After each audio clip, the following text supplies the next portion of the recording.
Remember last time we were talking about Elijah,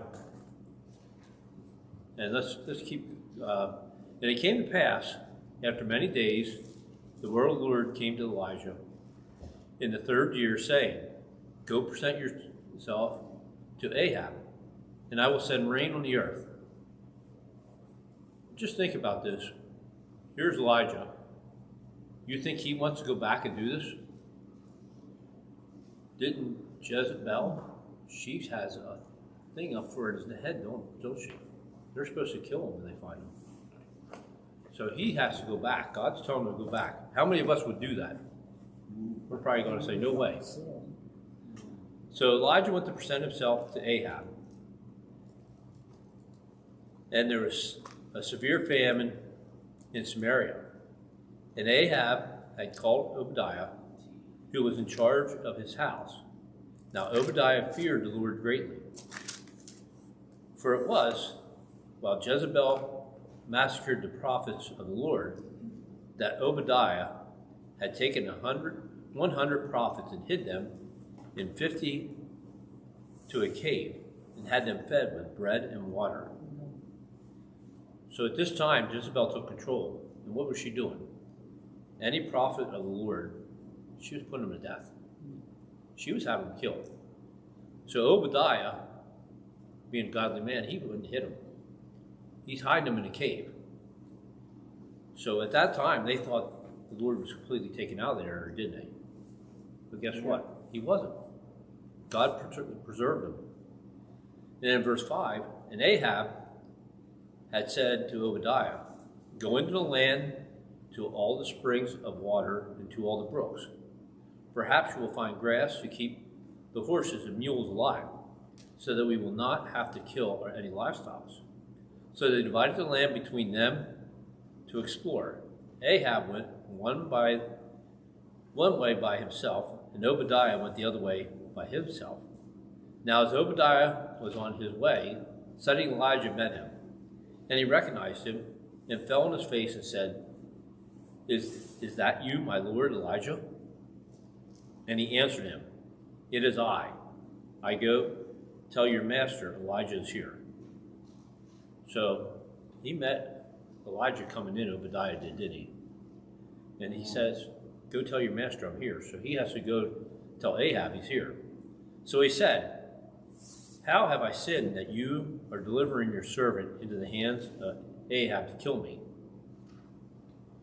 As the Lord your God lives, there is no nation or kingdom where my master has not sent someone to hunt for you." And when they said, "He is not here," he took an oath from the king of the nations that they could not find you. And now you say, "Go tell your master Elijah's here." And I shall come to pass, as soon as I am gone from you, that the Spirit of the Lord will carry you to a place I did not know. So when I go to tell Ahab, and he cannot find you, he will kill me. But I, your servant, have feared the Lord from my youth. So here's Elijah telling him, "Go tell Ahab, I'm here." He's going, "If I tell him you take off, I'm going to die." So both these guys are really taking a big risk, aren't they? If you think about it. Yep. But they know what the Lord told them. And in verse 13 he says, "Was it not reported to my Lord what I did when Jezebel killed the prophets of the Lord? How I hid 100 men in the Lord's prophet, 50 in a cave, and fed them with bread and water? And now you say, 'Go tell your master Elijah's here.' He will kill me." Then Elijah says, "The Lord of hosts lives, before whom I stand. I will surely present myself to him too." So Obadiah went to meet Ahab and told him, and Ahab went to meet Elijah. Then it happened when Ahab saw Elijah, that Ahab said to him, "Is that you, O troublemaker of Israel?" And he answered, "I have not troubled Israel, but you and your father's house have, in that you have forsaken the commandments of the Lord, and you have followed Baal. Now there send and gather all Israel to me in Mount Carmel, the 450 prophets of Baal, and the 400 prophets of Asherah, who eat at Jezebel's table. So he's saying, bring all these other prophets. I'm going to meet you at Mount Carmel. He's telling them, 400 of the Baal and 400 of Asherah. And they're going to meet up to Mount Carmel. In verse 20, so Ahab sent for all the children of Israel and gathered the prophets together on Mount Carmel. And Elijah came to all the people and said, how long will your fathers between two options? If the Lord is your God, follow him. But if Baal, follow him. But the people answered him not a word.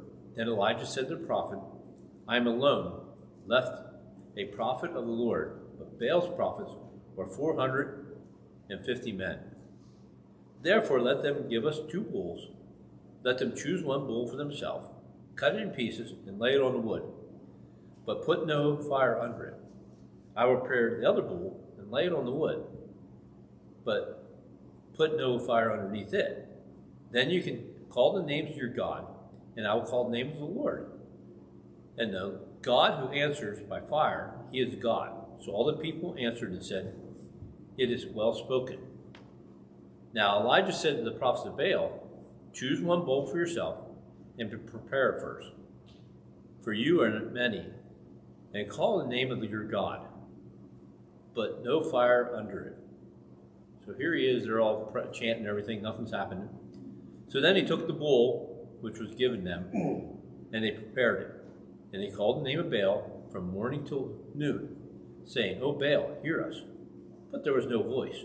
No one answered. Then they leaped around the altar which they made. And so it was at noon that Elijah mocked them and said, cry out loud, for your God is either he is meditating, or he's busy, or he's on a journey, or perhaps he's sleeping, and you must be awakened. So here's Elijah, he's making fun of him, isn't he? He's like, hey, come on, you guys better do something different. Your God isn't answering you, come on. Maybe you need to do more stuff. Maybe he's sleeping. So they cried out loud, they cut themselves, as was the custom, with knives and lance until the blood gushed out of them. And when midday was past, the prophet unto the times of the offering of the evening sacrifice. But there was no voice, no one answered, no one paid attention. So Elijah keeps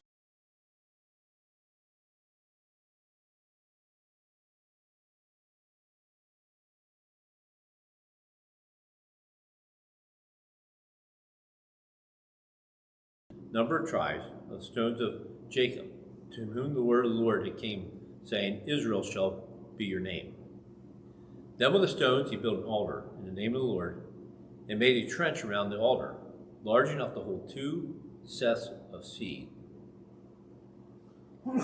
And he put the wood in order, cut the bull in pieces, and laid the wood, and said, fill 4 water pots with water, and pour it all on the burnt sacrifice, and all the wood. Then he said, do it a second time. And they did it a second time. He said, do it a third time. And did it a third time. So the water ran all around the altar, and also filled the trenches with water. So he's trying to make this completely impossible for a fire to start. He's drenching that wood. If you ever go out in the woods and you try starting a fire and have wet wood, you know it takes. You can't really even start a fire. No. So he's making sure that they know who did it. And it came to pass at the time of the offering of the evening sacrifice that Elijah the prophet came near and said, Lord God of Abraham, Isaac, and Israel, let it known to this day that you are God in Israel, and I am your servant, and that I have done all these things at your word.